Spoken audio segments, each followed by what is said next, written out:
That afternoon, I learned that fear tastes like blood in your mouth. My name is Emily. I am 66 years old, and for a long time I believed that a mother's love could conquer anything. I believed that being a good person was enough. I believed that giving my entire life for a son was enough for him to respect me. I was wrong. Today I'm going to tell you something I kept hidden for years, something I was ashamed to admit even to myself. Because there are pains that one hides not out of cowardice, but because saying them out loud means accepting that the world we thought we lived in never existed. It all started one October afternoon. I was in the kitchen of my house, that house I bought with the sweat of 40 years working as a school teacher. The walls smelled of cinnamon and fresh coffee as always. Outside, the lilac bush I planted when Michael was born was still blooming in the yard, purple and bright and faithful. I heard the door open. I recognized his steps immediately, heavy and hurried. "Mom, we need to talk," Michael said from the living room. His voice sounded different, harder and colder. I left my coffee cup on the table and went out to meet him. He was wearing a wrinkled shirt and his eyes were shining in a strange way. Behind him came her, my daughter-in-law Linda, with that smile that never reached her eyes. "Good afternoon, Emily," she said, almost singing. I did not answer. Something in my chest warned me that this visit was not casual. "Sit down," Mom ordered Michael. He ordered. He did not ask me, he ordered me. I sat in the armchair where I had rocked him so many times as a child, where I read him stories, where I taught him to pray. Linda closed the front door. The sound of the lock froze my blood. Michael took a folded paper out of his pants pocket. He threw it on the coffee table. "It is a power of attorney," he said. "You are going to sign it." I did not understand, or I did not want to understand. A power of attorney. What? For son. So I can handle your things. The house, the bank accounts, everything. My heart began to beat slowly as if it wanted to save strength. "Michael, this house is mine. I worked my whole life for it." He leaned toward me. His face was so close I could smell the alcohol on his breath. "Exactly, Mom. You worked. You are old now. You cannot handle all this anymore. You need help." "I do not need help, son. I am fine." Linda let out a giggle from the other side of the room. That laugh went through me like a knife. "Oh, Emily, do not be difficult. It is for your own good." Michael straightened up. He walked to the shelf where I kept the family photos. He took one, the one of his father, my husband, the man who died 12 years ago, leaving me alone with the promise that our son would take care of me. "Do you think Dad would want to see you like this?" Alone, stubborn tears began to burn my eyes, but I did not let them out. "Your father would want me to decide about my own life." Michael slammed the photo on the table. Too hard. The glass of the frame cracked. "Sign it, Mom." "No!" That word came out without thinking. Firm, clear. And then it happened. Michael took off his belt. The black leather slid through the loops of his pants with a sound that I still hear at night. He wrapped it around his right hand. His knuckles turned white. "I'm going to ask you one last time, Mom. Are you going to sign or not?" Sometimes we trust too much in those we should not. Have you also been disappointed by someone you loved? Tell me your story in the comments. I want to read you. I looked at the belt. I looked at my son. And in his eyes, I found nothing of what I had known for 42 years. "I am not going to sign anything, Michael." Linda clapped slowly from her corner as if she were watching a play. "Oh, how brave," she said, with that sweet voice she always used when she wanted to hurt me. "Look at that. Grandma has character." Michael raised the belt. I closed my eyes, and just at that moment, someone rang the doorbell. Ding dong! The sound echoed throughout the house. Michael froze. Linda stopped smiling. "Who is it?" she asked with a thread of a voice. "I do not know," I whispered. They rang again, this time louder.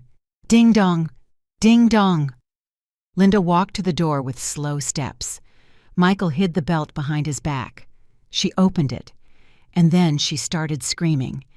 Linda's scream brought me back to reality like a bucket of cold water. She stumbled back with her hands over her mouth, her eyes wide. From where I was sitting, I could not see who had knocked, but I heard a male voice, serious and calm. "Good afternoon. Is this where Mrs. Emily lives?" Michael dropped the belt to the floor. The leather hit the tiles with a dry sound. Who are you?" he stammered. Two men entered my living room. One wore an impeccable gray suit and a leather briefcase. The other wore a uniform. A police uniform. "I am Attorney Ernest Miller, the family lawyer," said the one in the suit, "and this is Officer Martinez. We received your call, Emily. We came to ensure that no one forces you to sign anything." Linda started shaking her head as if she could undo what was happening with pure movement. No. This is a misunderstanding." Officer Martinez looked at the belt on the floor. Then he looked at Michael. He said nothing, but it was not necessary. "I did not make any call," I said with a broken voice. Attorney Miller approached me with slow, respectful steps. He crouched down to be at my eye level. "I know, ma'am, but someone who loves you very much did." At that moment, I understood everything. I understood who had called, and I understood that my life was about to change forever. But let me tell you how I got here, because a story like this does not start in a moment of terror. It starts much earlier in the days when everything seemed perfect. When Michael was born, I was 24 years old. I was an elementary school teacher at a public school downtown. My husband Richard worked in a textile factory. We did not have much, but we had enough. And we had love. I remember the morning I brought Michael home for the first time. I wrapped him in a sky-blue blanket that my mother had knitted for him. Richard drove slowly with such care as if the whole world were made of glass. "Here we are, my love," he told me when we arrived. "Our family is complete." And I believed him. We raised Michael with tenderness and discipline. We taught him the value of work, respect, and keeping his word. Every morning before school, we had breakfast together at the kitchen table, sweet rolls and hot chocolate. I would ask him about his dreams, and he would tell me with those bright eyes of a child who still believes everything is possible. "Mom, when I grow up, I am going to buy you a huge house," he would tell me with his mouth full of muffin. "With a garden and a pool," I would ruffle his hair. "I do not need a huge house, son. I just need you to be a good person." Richard laughed from the other side of the table, reading the newspaper with a cup of coffee in his hand. "This boy is going to give you everything, Emily. You will see." And I wanted to believe him. With all my soul, I wanted to believe him. On Sundays, we went to church, the three of us. Michael put on his white shirt and black shoes that were always a little too big, because I bought them thinking they would last longer. We sat in the third pew, always the same one. Richard on the aisle side, me in the middle. Michael next to the wall where he could rest his head on my shoulder when the sermon got long. After Mass, we walked through the downtown square. Michael ran after the pigeons. Richard held my hand. And I thought with absolute certainty that this was happiness. That and nothing else. When Michael turned 12, Richard gave him a red bicycle. It was not new, but he had restored it with his own hands. He changed the tires, painted the metal, adjusted the brakes. "It is yours, son," he told him. "Take care of it. The things one takes care of last a lifetime." Michael hugged it as if it were pure gold. "Thanks, Dad. I promise I will take care of it always." That bicycle lasted 5 months. Michael left it outside one rainy night, and it rusted. Richard said nothing to him, but I saw the sadness in his eyes. And I saw something else, something I did not want to name at that moment. Disappointment. When Michael was 17, Richard got sick. It was fast, too fast. A pain in the chest that at first seemed like indigestion, then dizziness, then the diagnosis, the heart. He spent 2 months in the hospital. I went to see him every afternoon after teaching. I brought him lemon jello, his favorite. I read the newspaper out loud to him. I told him gossip about the neighbors to make him laugh. Michael went less. He always had homework. He always had exams. There was always something more important. One afternoon, Richard took my hand in his. They were cold, too cold. "Emily promised me something. Anything, my love. Take care of Michael. But do not spoil him too much. That boy needs to learn that life hurts." I did not understand what he meant. Or maybe I did understand, but I did not want to accept it. Richard died on a Tuesday morning. I was at school when they called me. By the time I got to the hospital, it was too late. They let me enter the room. His body was still warm. I closed his eyes. I kissed his forehead, and I promised him in a low voice that I would take care of our son, that he would never lack anything. That promise was my first mistake. After the funeral, Michael changed. He became quiet, distant. He spent hours locked in his room listening to music I did not understand. He stopped having breakfast with me. He stopped telling me things. I tried to get close. I made his favorite dishes. I ironed his clothes. I left money on his dresser for his expenses. "Son, if you need to talk, I am here," I would say, knocking on his bedroom door. "I am fine, Mom," he always answered, without opening. Years passed. Michael finished high school. He entered the university to study business administration. I paid every tuition fee with my teacher's salary. Sometimes I had to work double shifts, give private tutoring, bake cookies to sell on weekends. I did not care. He was my son, my only son. When he graduated, I threw a party in the backyard. I invited all the neighbors. I made pot roast rice salads and lemonade. I hung colored flags between the trees. Michael arrived late, and he arrived with her. Linda.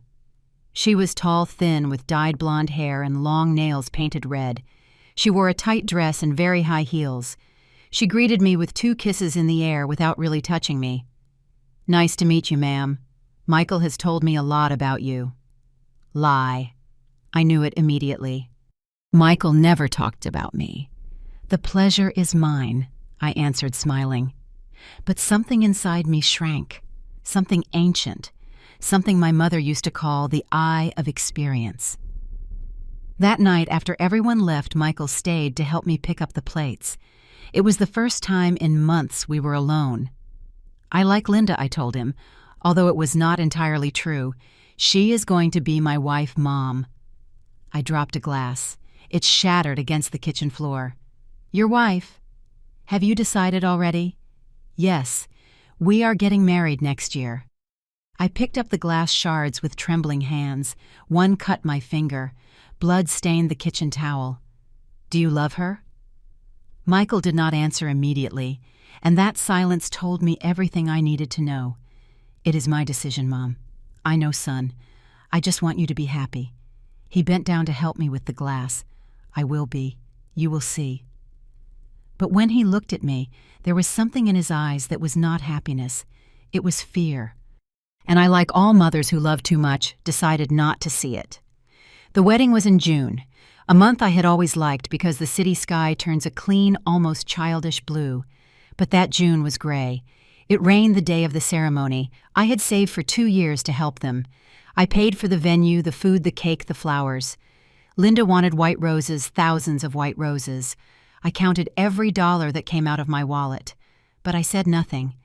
"It is for my son," I repeated to myself. "It is for his happiness." The night before the wedding, Michael came home alone. He sat at the kitchen table where we had had breakfast together so many times and stared at the cup of coffee I had served him without tasting it. "Are you nervous, son?" I asked him, sitting across from him. He nodded slowly. "It is normal. Your dad was also nervous on our wedding day. He messed up the vows 3 times. I tried to smile. Michael did not smile back. "Mom," he began, and then stopped. "Tell me, son, whatever it is." He looked up. His eyes were the same as when he was 5 years old and came running to hug me after school. But now there was something broken in them. "Do you think Dad would be proud of me?" The question went through me like a hot wire. "Of course, Michael. Your dad loved you more than anything in this world." But I did not go to see him as much as I should have when he was in the hospital. I got up from my chair and went around the table to hug him. I put my hands on his shoulders. They were broad now, strong. He was no longer my little boy, but he was still my child. "Your dad understood, son. You were young. You were afraid." "I am still afraid," he whispered. "Of what?" He did not answer. He just hugged me, tight like he had not hugged me since he was a child. And I felt in that hug a goodbye. The ceremony was in a small church in the neighborhood. Linda arrived half an hour late, as she said elegant brides did. I was sitting in the first pew in a navy blue dress I had bought on sale. Next to me was Mrs. Robinson, my lifelong neighbor who had come to keep me company. "The boy looks handsome," she whispered, squeezing my hand. "Just like his dad," I answered. and tears began to burn my eyes.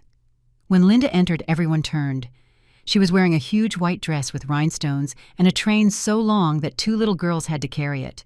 Her makeup was perfect. Her smile, too. Too perfect, too rehearsed. She walked to the altar with slow steps to the rhythm of the music, but she did not look at Michael. She looked at the guests as if she were on a runway. The ceremony was quick. The priest spoke about love, patience, forgiveness. Linda sighed with impatience. Michael kept his eyes fixed on the floor. When the priest asked if he accepted Linda as his wife, Michael took 3 seconds to answer. 3 seconds that felt like an eternity. "I do." His voice came out hoarse, broken. Linda smiled, that smile that never reached her eyes. The reception was in an event hall near the church.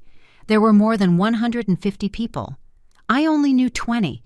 The rest were Linda's friends, Linda's family people who spoke loud, who laughed louder, who drank without measure. I sat at a table in the back next to Mrs. Robinson and some teachers from school. No one invited me to sit at the main table, not even Michael. "Should you not be over there with the bride and groom?" asked one of the teachers, pointing to the table where Michael and Linda were toasting with champagne. "I do not want to bother," I answered. But the truth was different. No one had invited me, and I did not dare to go. Halfway through dinner, Linda asked for the microphone. She stood up with her sparkling dress and her glass raised and began to speak. "I want to thank everyone for coming to celebrate with us on this very special day, especially my family, who has always been there for me, and Michael, of course, for choosing me as his life partner." She paused. People applauded.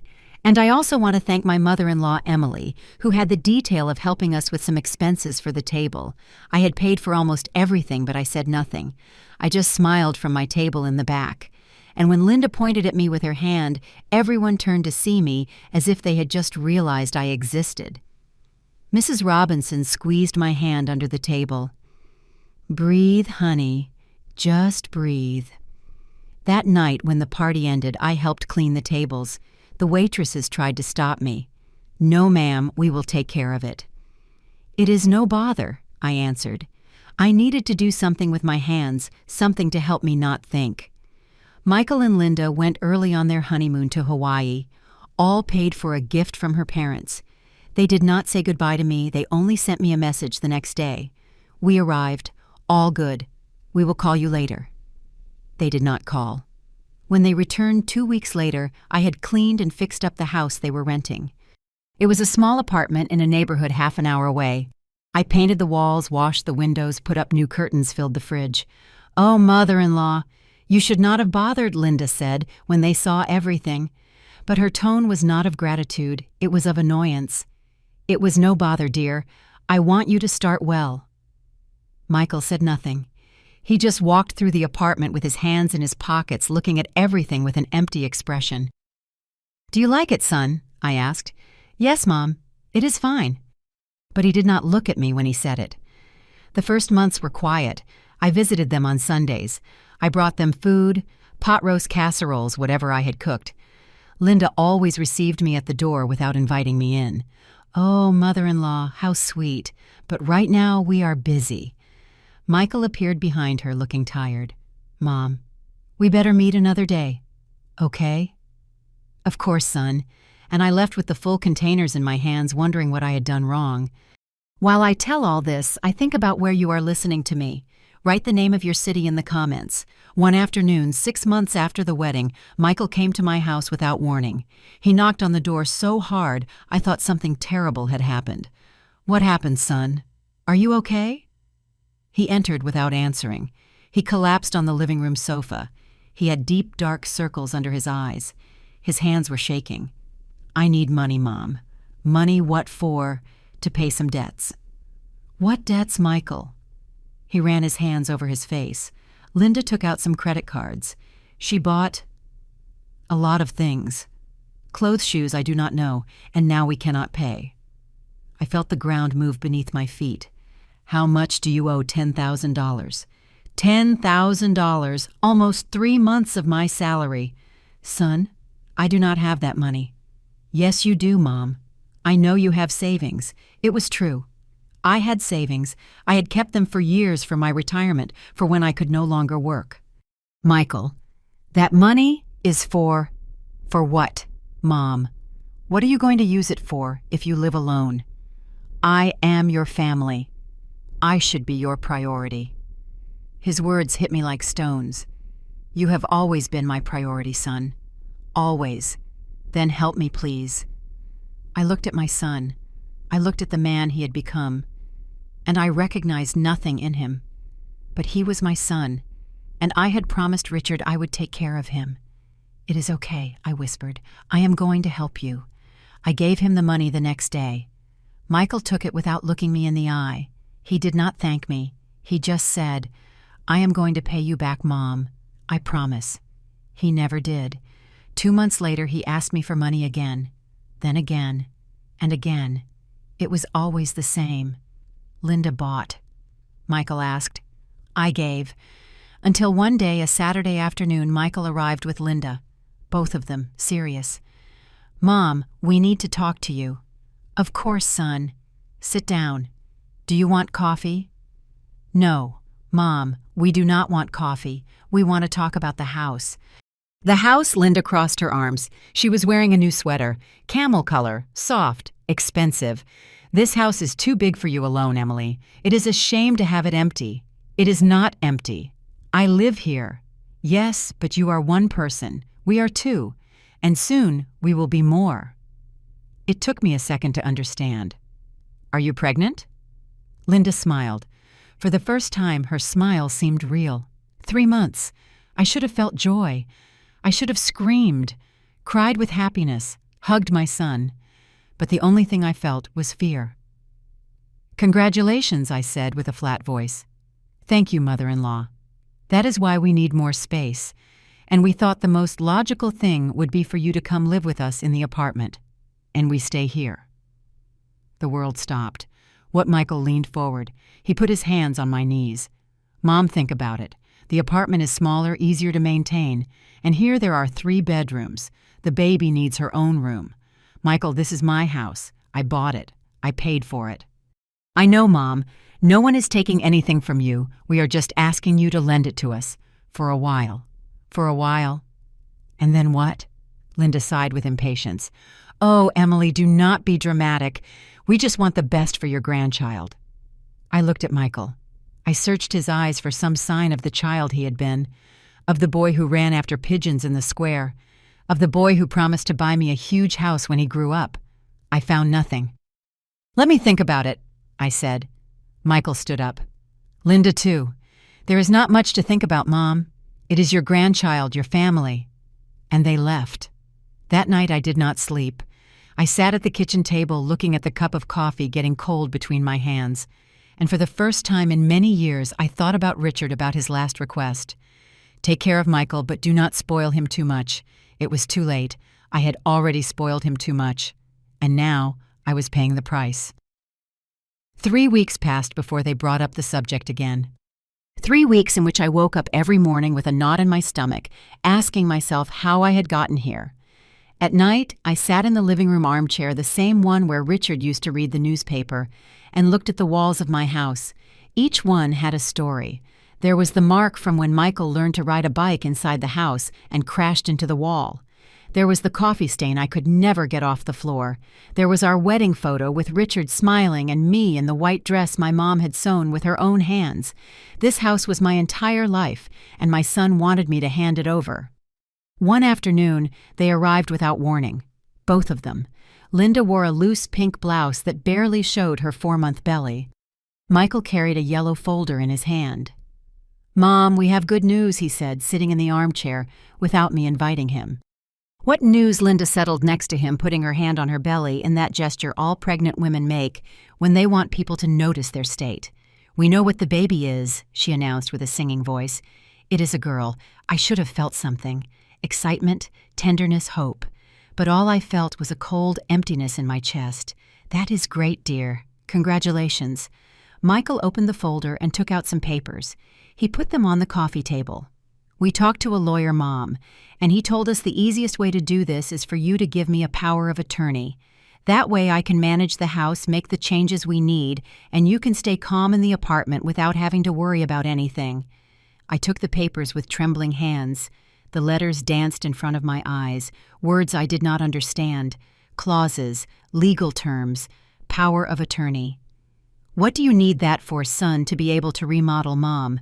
We want to make a room for the girl, paint it pink, put in a soft rug. You know baby things. But this house is mine, Michael. If you want to remodel, we can do it together. You do not need a power of attorney. Linda let out a giggle, that giggle that already put my nerves on edge. Oh, Emily, you just do not understand how these things work. If the house is in your name, we need permits for everything. It is easier if Michael can decide. Decide what? Everything, Mom. Michael intervened. Whatever is best for the house, for the girl, for the family. I looked at the papers. Then I looked at my son. Give me a few days to think about it.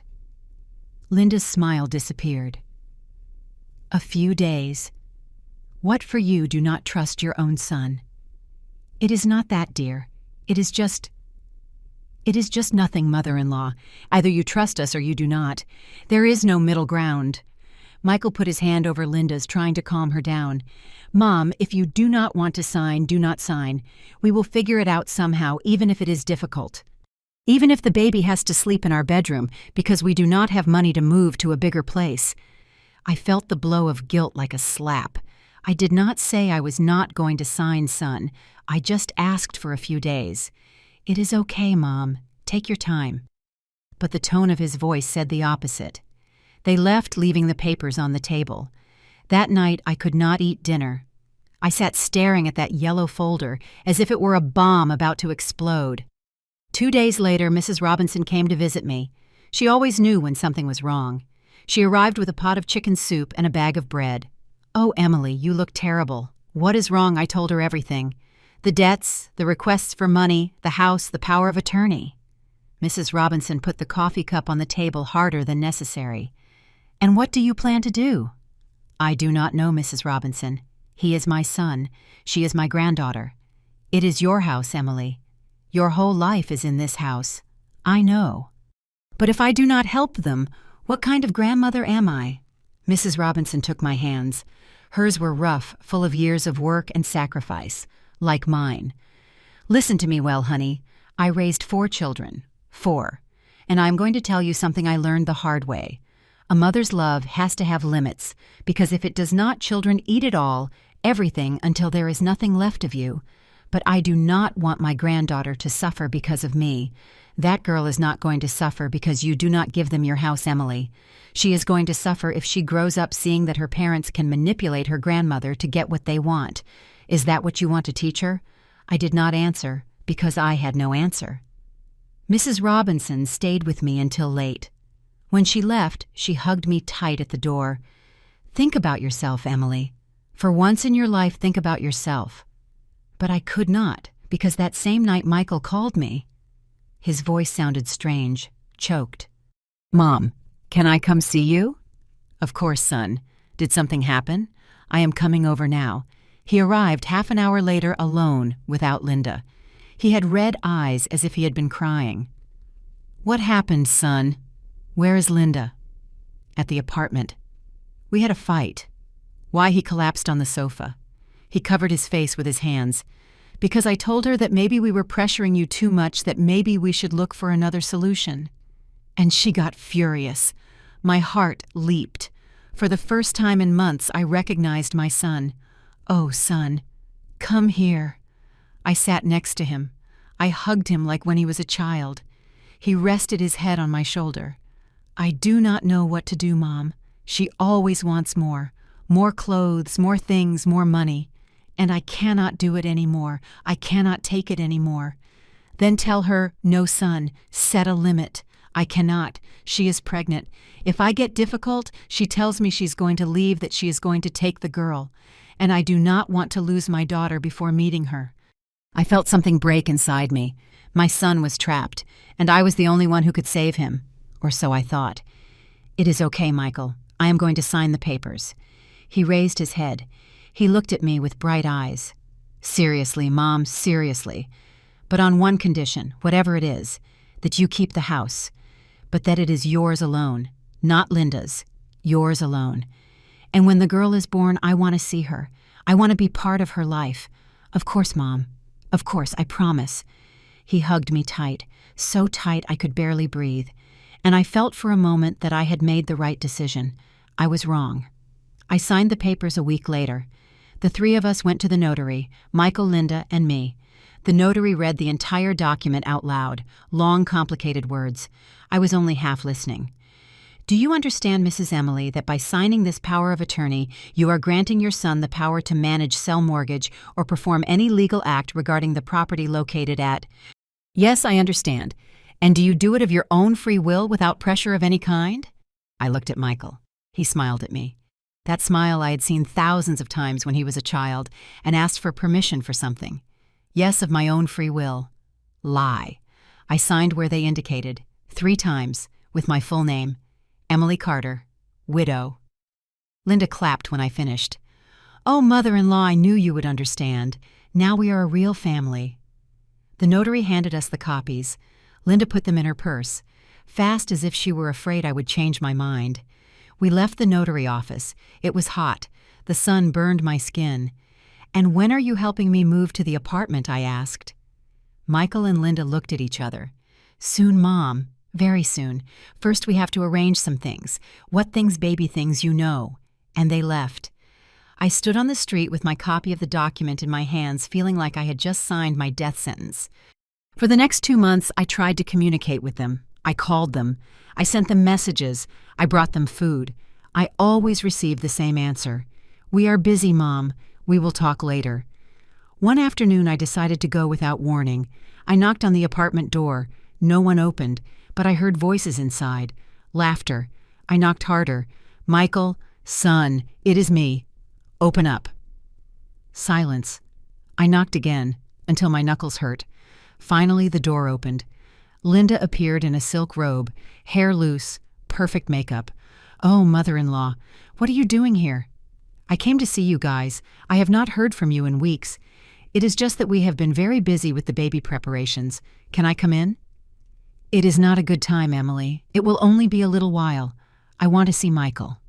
Michael is resting. Please, Linda. She sighed. She opened the door just enough for me to see inside. The apartment was full of boxes, new boxes, with logos from expensive stores, baby clothes, furniture, toys. Where did you get money for all this? I asked. Linda smiled. That smile I knew so well. From the mortgage on your house, mother-in-law. Did Michael not tell you the world stopped? What mortgage? Well, the one Michael took out last week. With the power of attorney you gave him, they lent us $100,000. For the girl. To start well, $100,000. My house. The house I had paid for over 40 years. The house where I had raised my son. The house where Richard had died. Mortgaged. Where is Michael? I whispered. I already told you he is resting. Michael! I screamed. Linda tried to close the door, but I pushed her. I entered the apartment. Michael was on the sofa with a beer in his hand watching TV. Is it true, son? Did you mortgage my house? Michael did not even turn to see me. We needed the money, Mom. But it is my house. Not anymore, Mom. Now it is mine. You gave me the power. You signed. I felt my legs trembling. But you promised me. You promised me it was going to be yours alone, that you were going to let me see the girl. Linda crossed her arms. And you will see her mother-in-law. When we decide. Now, if you excuse us, we have things to do. She took me by the arm. She kicked me out of the apartment. She slammed the door in my face.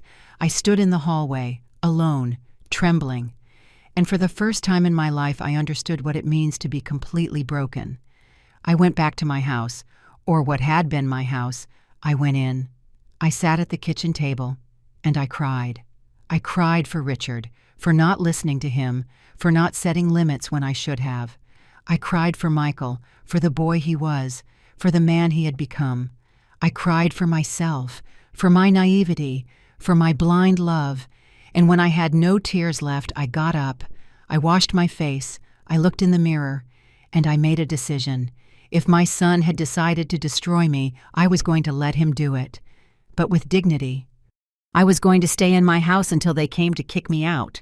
I was not going to fight. I was not going to beg. I was going to keep the only thing I had left, my dignity, even if I had to lose everything. The next 3 months were the longest of my life. I stayed in the house as I had decided, but it was no longer my house. It was a borrowed place, a space where I was tolerated until they decided otherwise. Every night I went to bed wondering when someone would come knocking on the door. A bank, a lawyer, someone to tell me I had to leave because the mortgage had not been paid, because my son had decided to sell, because there was no place for me anymore. Michael did not call me again, not even when the girl was born. I found out on Facebook a photo of Linda in the hospital with a baby wrapped in a pink blanket. The caption read, "Valerie Carter, 7 pounds, 2 ounces, the love of our lives, 500 comments, 500 hearts. 500 strangers celebrating the arrival of my granddaughter, and me, the grandmother, found out through a social network." I cried that night until I fell asleep, and I dreamed of Richard. I saw him sitting in the living room armchair reading the newspaper as he used to do. He looked at me over the pages and said, "It is time, Emily. It is time for you to defend yourself." I woke up with my heart racing and the sheets soaked in sweat. A week after Valerie's birth, I went to the apartment. I brought a gift wrapped in pink paper, a teddy bear I had bought with the little money left from my last paycheck. I had already retired from school. My pension was small. It barely covered food. I knocked on the door, once, twice, 3 times. No one opened. But I heard the baby crying inside. A high-pitched cry. Desperate. I knocked harder. "Linda Michael." "It is me. I just want to meet my granddaughter." The crying stopped. I heard footsteps. The door opened just a crack. Linda's eye appeared in the gap. "What do you want, Emily?" "I came to meet Valerie. I am her grandmother. It is not a good time. The girl is sleeping. But I just heard her crying. She fell asleep just now. Another day. Mother-in-law." "Linda, please, just let me see her for a moment. 1 minute." The door opened a little more. Linda was wearing rumpled pajamas, dirty hair, deep dark circles. Behind her, the apartment looked like a disaster. Clothes thrown everywhere. Dirty dishes on the table. "Is everything okay, dear? Do you need help?" "We do not need anything, Emily. I already told you we are fine. But I could help you. I could cook, clean, watch the girl while you rest." Something changed in Linda's look. A spark. A calculation. "Really? Of course, dear. That is what grandmothers are for." She opened the door completely. She let me in. The apartment smelled of sour milk and dirty diapers. The curtains were closed. The light was dim, almost sad. "She is in the bedroom," Linda said, pointing to the back. I walked slowly with my heart beating in my throat. I pushed the bedroom door open, and there she was. Valerie, my granddaughter, sleeping in a white crib with her little fists closed next to her little face. She had dark hair like Michael when he was born, fine eyebrows, a small nose. She was perfect. I approached without making noise. I stood watching her for what seemed like hours, but were probably only minutes. I felt something I had not felt in months. Hope. "She is beautiful," I whispered. Linda appeared behind me. "Yes, she looks like Michael. Where is he working? He is always working. And how are you, dear? Are you resting?" Linda sat on the bed. Suddenly she looked very young, very tired. "I do not sleep. The girl wakes up every 2 hours. She cries all the time. And I do not know what to do." For the first time since I met her, I saw something real in her. Fear, exhaustion, vulnerability. "It is normal, Linda. The first months are difficult, but they pass. I promise. My mom says it is my fault, that I should have learned before having children. It is no one's fault. Being a mom is learned by doing." Valerie began to move. She opened her eyes. She had Richard's eyes. Dark, deep. "Can I hold her?" I asked. Linda hesitated. Then she nodded. I picked up Valerie carefully. I leaned her against my chest. She smelled like baby, like that mixture of milk and powder that is the sweetest smell in the world. "Hello, my love," I whispered. "I am your Grandma Emily, and I have waited for you so long." Valerie looked at me with those huge eyes, and she smiled, a baby smile, involuntary, but it pierced my heart. Look, Linda. She is smiling. But when I turned, Linda was on her phone writing something. She was not even looking at us. That day I stayed 4 hours. I changed diapers, heated bottles, washed dishes. Linda went to shower, then she fell asleep. When Michael arrived, it was already night. He entered with his shirt wrinkled and his tie loose. "Mom, what are you doing here? I came to meet my granddaughter, and I stayed to help." Michael looked around. The apartment was clean, tidy. It smelled of food. I had made chicken soup. "Thanks, Mom. You are welcome, son." We stood in silence, him looking at the floor, me looking at him. "Sorry for not calling you," he finally said. "I have been very busy." "I know, son. I know. Do you want to stay for dinner?" It was the first time in months he invited me to stay, the first time he spoke to me without coldness. I would love to. The 3 of us had dinner. Linda hardly spoke. Michael neither. But I felt happy. For the first time in so long, I felt part of something. When I left, Michael walked me to the door. "Mom, could you come tomorrow to help with the girl? Just for a while." "Of course, son. Whatever time you need. Thanks. Really. Thanks." He hugged me. Quick. Awkward. But he hugged me. And I went home with something I had not felt in a long time. Hope that maybe, just maybe, things were going to get better. How naive I was. For the next few weeks, I went to the apartment every day. I became the unpaid nanny, the cook, the maid. I arrived at 8 in the morning. I left at 8 at night. I took care of Valerie. I cleaned. I cooked. I washed clothes. Linda spent the day in her bedroom, watching TV, talking on the phone, buying things online they did not need and could not pay for. Michael arrived late, always late, smelling of beer, of cigarettes, of places I did not want to imagine. One night when I was putting Valerie to bed, I found a paper under the crib. It was a receipt. From the bank. A late payment notice. The mortgage on my house. They had not paid for 3 months. 3 months. I put the paper in my purse. I said nothing. But that night I could not sleep. The next day I arrived earlier. Linda was still sleeping. Michael was getting ready to go out. "Son, we have to talk." "Not now, Mom. I am late for work. It is important." "Later, Mom. Now, Michael." My voice came out louder than I intended. Valerie started crying in her crib. Linda came out of the bedroom with her hair a mess. "What is wrong? Why are you shouting?" I took the receipt out of my purse. I put it on the table. "What is this?" Michael did not even look at it. "It is a bank receipt, Mom. I know what it says. You have not paid the mortgage for 3 months. 3 months. What is going to happen to my house? It is not your house, Mom. It is my house. You gave me the power. Remember, I gave it to you so you would take care of it, not so you would lose it." Linda crossed her arms. She no longer looked vulnerable. She no longer looked tired. She looked furious. "Oh, Emily, always the same. My house, my house. You know what? We are fed up. Fed up with you complaining, fed up with you judging us. I am not judging you.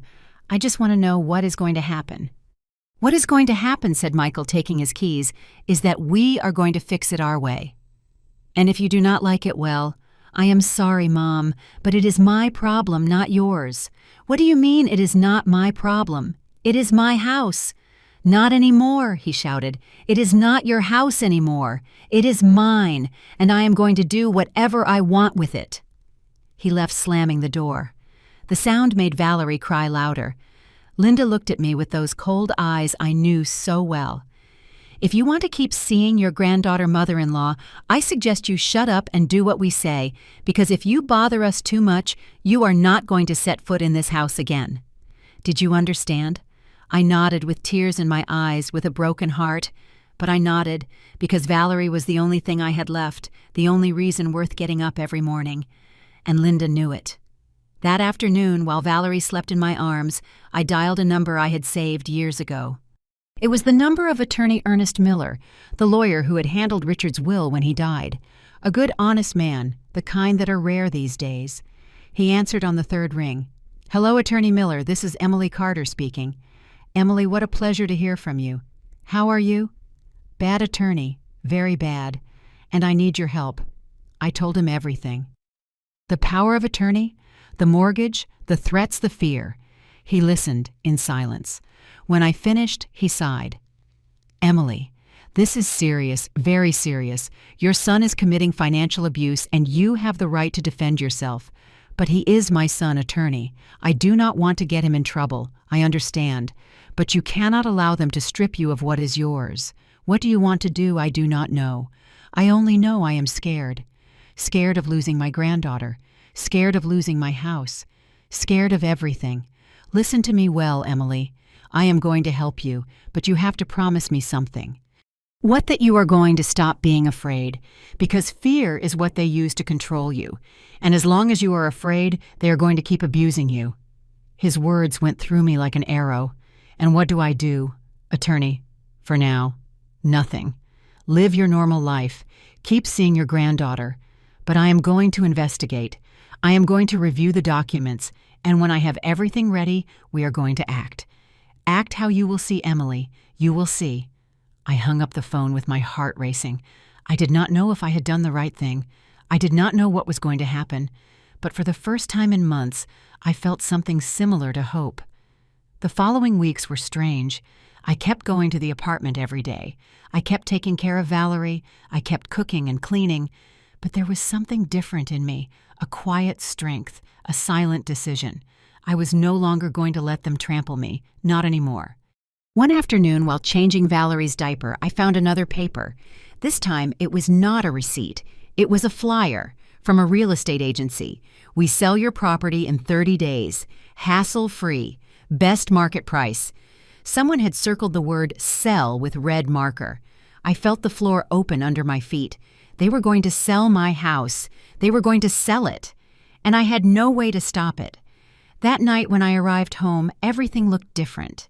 As if it did not belong to me anymore. As if the walls knew they were soon going to have other owners.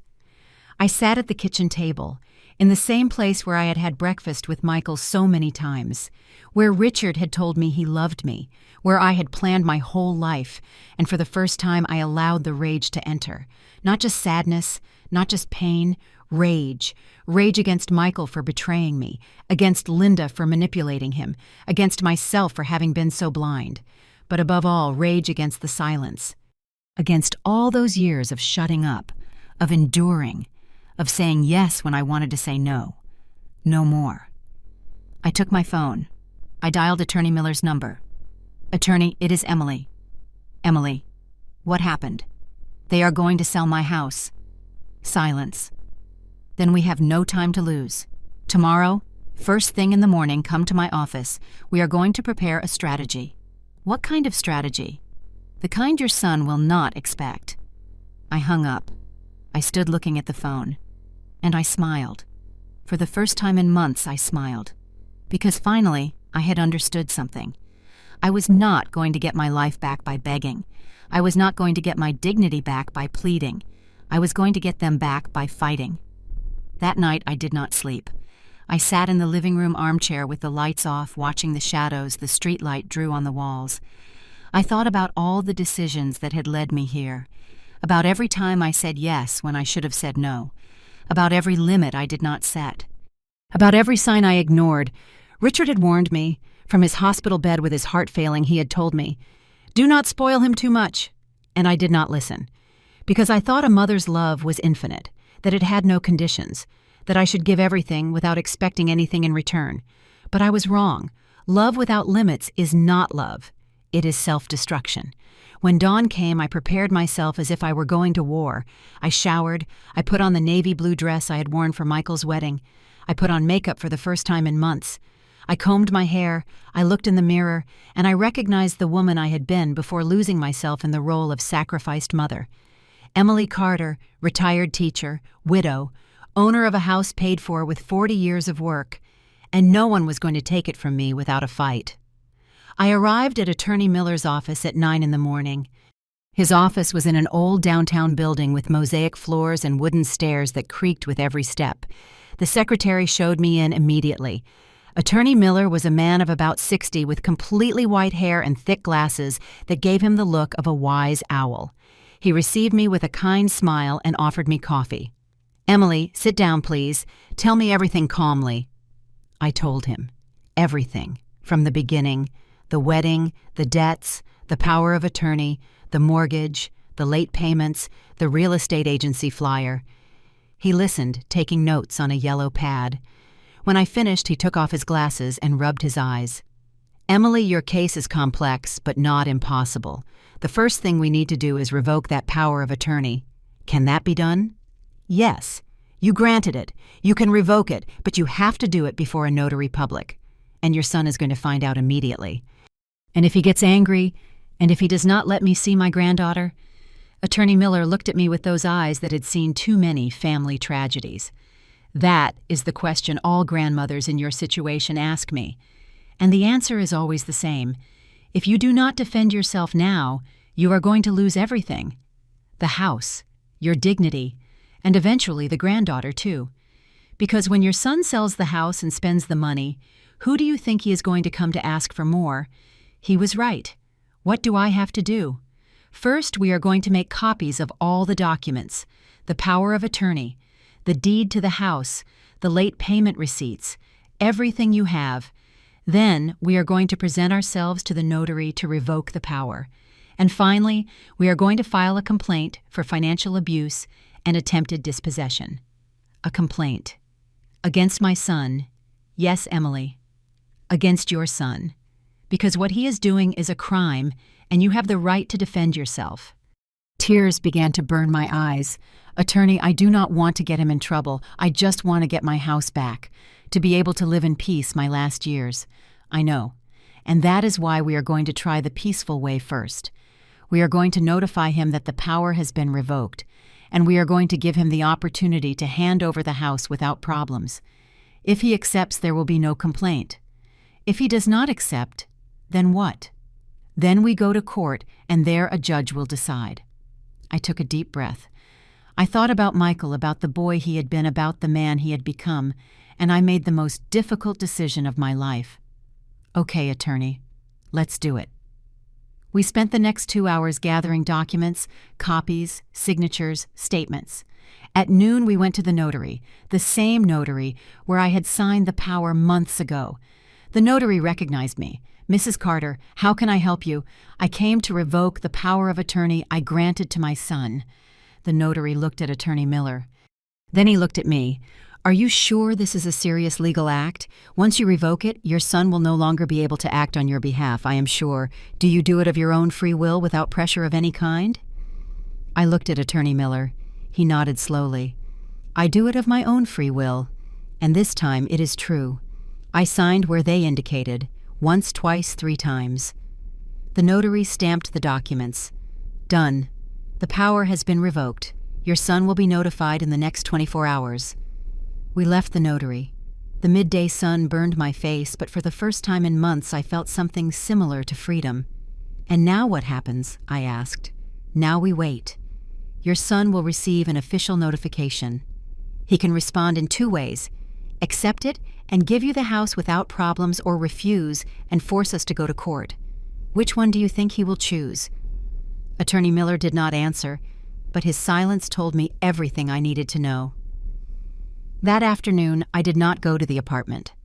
For the first time in weeks, I did not go to take care of Valerie. I stayed home. I made chamomile tea. I sat in the armchair, and I waited.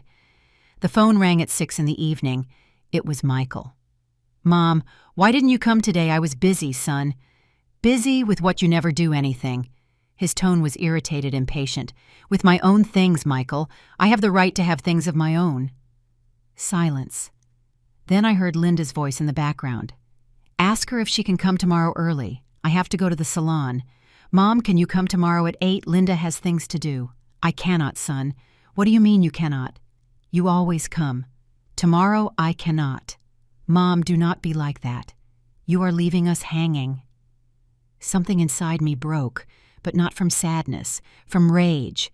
"I am leaving you hanging. Seriously. Michael, is that what you were going to tell me? What is wrong with you? Why are you being like this? Because I am tired, son. Tired of you using me. Tired of you only looking for me when you need something. Oh, Mom, do not be dramatic. I am not dramatic. I am realistic. And the reality is that I am not going to go tomorrow, nor the day after, nor ever again, until you and I have a serious conversation about everything that is happening. Conversation about what? About the mortgage, about the late payments, about your plans to sell my house. Silence. A long silence. Heavy. Who told you that I found the real estate agency flyer Michael under Valerie's crib? Mom, I can explain. I do not want explanations. I want solutions. Or better said, I want my house back. You cannot do that. The power of attorney no longer exists. I revoked it this morning. The silence that followed was deafening. You did what I revoked the power of attorney. You can no longer act on my behalf. You can no longer sell my house. You can no longer do anything without my permission. You cannot do that. I already did. And you are going to receive an official notification in the next few hours. I heard a thud, as if Michael had thrown something against the wall. Do you know what you just did, Mom? Do you know what this means? It means I took back control of my life. It means you screwed us. That is what it means. Because now we are not going to be able to pay the mortgage, and the bank is going to take the house, and we are going to end up on the street. Is that what you want? What I want is for you to stop blaming me for your decisions, Michael. You took out that mortgage. You stopped paying. You decided to spend the money on things you did not need. I am not to blame for that. You are my mother. You are supposed to help me. I have helped you all your life, son, but not anymore. Not this way. Then do not see your granddaughter again, because if you do not help us, you have no right to be part of her life. His words went through me like knives. Are you threatening me with my own granddaughter? It is not a threat, it is the truth. If you are not with us, you are against us. And we protect Valerie from people who hurt us. Michael hung up. I stood with the phone in my hand, trembling. It had happened. What I feared most, what I had tried to avoid for months. They had taken Valerie away from me. That night I cried. I cried like I had not cried since Richard's death. I cried for everything I had lost, for everything I was never going to get back. But when I finished crying, when I had no tears left, I washed my face. I looked in the mirror and realized something. For the first time in a long time, the woman looking back at me from the mirror had dignity. I had lost my son. I had lost my granddaughter. I was probably going to lose my house, but I had not lost my soul, and that was the only thing that mattered. The next day the doorbell rang at 10 in the morning. It was Attorney Miller, but he did not come alone. He came with a police officer. Emily, can we come in? Of course, Attorney. Did something happen? They entered the living room. The policeman stood by the door. The lawyer sat across from me. Your son received the notification 2 hours ago and responded. What did he say? That he does not plan to hand over the house, that the power of attorney was valid, and that everything he did under that power is also valid, and that he is going to sue you for revoking it without his consent. I felt the floor move. Can he do that? He can try, but he is not going to win. The problem, Emily, is something else. What? The lawyer exchanged a look with the policeman. Your son contacted me an hour ago. He threatened to come to the house to force you to sign a new power of attorney. He said he was not going to allow you to destroy him. Force me how he did not specify. That is why we brought Officer Martinez to ensure your safety. My safety. From my own son. The lawyer looked at me with those sad eyes that had seen it all. Emily, when money is involved, people do things they never imagined they would do, even family, especially family. I remained silent, thinking about Michael, about the boy he had been, about the man he had become. Was he really capable of hurting me? I did not want to believe it, but deep down I already knew. The answer was yes. 3 days passed, 3 days in which I did not leave the house, in which every noise made me jump, in which I slept with the lights on and the phone in my hand. Attorney Miller called me twice a day to see how I was. He told me they had filed the complaint for financial abuse, that the process was going to take time, that I needed to be patient, but I no longer had patience. I only had fear. And on the 4th day, when I was in the kitchen making coffee, I heard someone open the front door. They did not knock. They simply entered with a key. Michael had a key to my house. I felt my heart stop. I heard his steps in the living room, then Linda's voice. "Where is she?" She must be in the kitchen. I froze with the cup of coffee shaking in my hand. And then he appeared. Michael. But it was not the tired and regretful Michael who had come to ask me for help months ago. He was another man with hard eyes, a tight jaw, and hands closed into fists. "Mom, we need to talk." "Michael, what are you doing here? I came to fix this once and for all." Linda appeared behind him. She was carrying Valerie in her arms. My granddaughter looked at me with those huge eyes, and I felt like I was dying. "Why did you bring the girl?" I asked. "Because I want you to understand what is at stake, Mom. This is not just about us. It is about her, your granddaughter. Or do you not care anymore?" "Of course I care. But then sign this." He took some papers out of his jacket pocket. He threw them on the kitchen table. I recognized the format. It was a power of attorney. Again. "I am not going to sign that, Michael." "Yes, you are going to sign." "No." Michael took a step towards me. His face was inches from mine. "Listen to me well, Mom. Either you sign that right now or you never see Valerie again. Never. Did you understand me? Never." Tears began to roll down my cheeks. "Do not do this to me, son. Please. You did it to me first. You revoked the power. You filed a complaint. You betrayed me. I did not betray you. I only defended myself. It is the same thing. No, Michael, it is not the same." Linda got closer. She put Valerie in front of my face. The girl reached out her little hands towards me. "Look, mother-in-law, look at what you are losing. Your granddaughter, your family, everything. Is it worth it? Is an old house worth this?" My hands were shaking.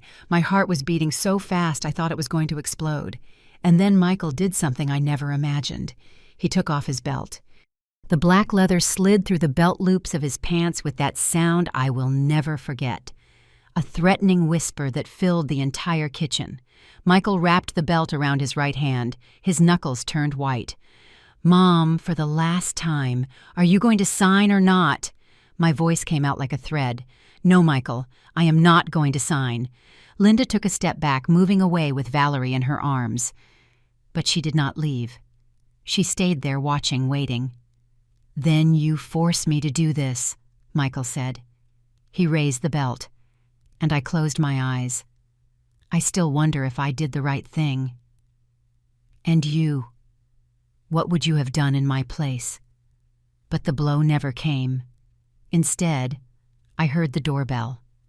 Ding dong. The sound resonated throughout the house like an explosion.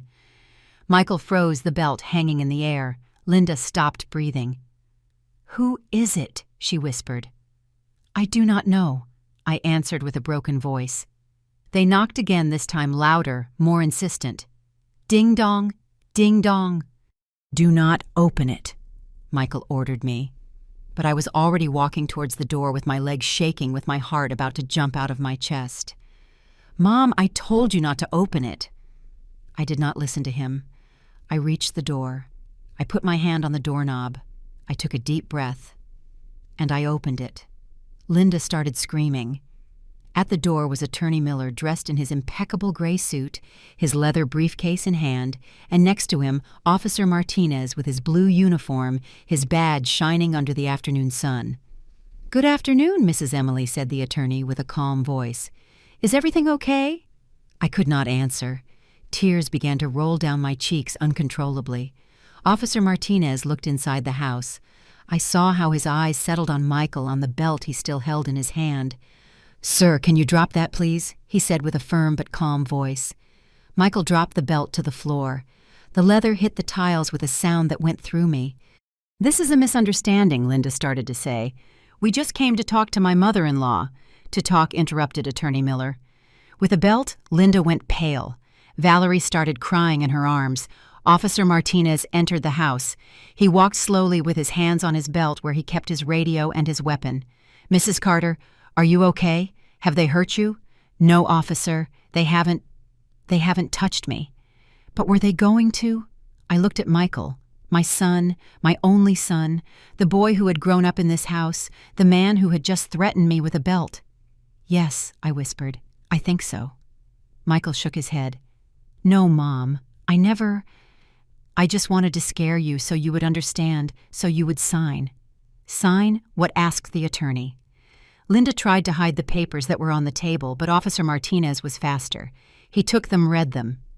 It is a power of attorney, he said, with broad and sufficient powers to sell, mortgage, and dispose of all of Mrs. Carter's assets.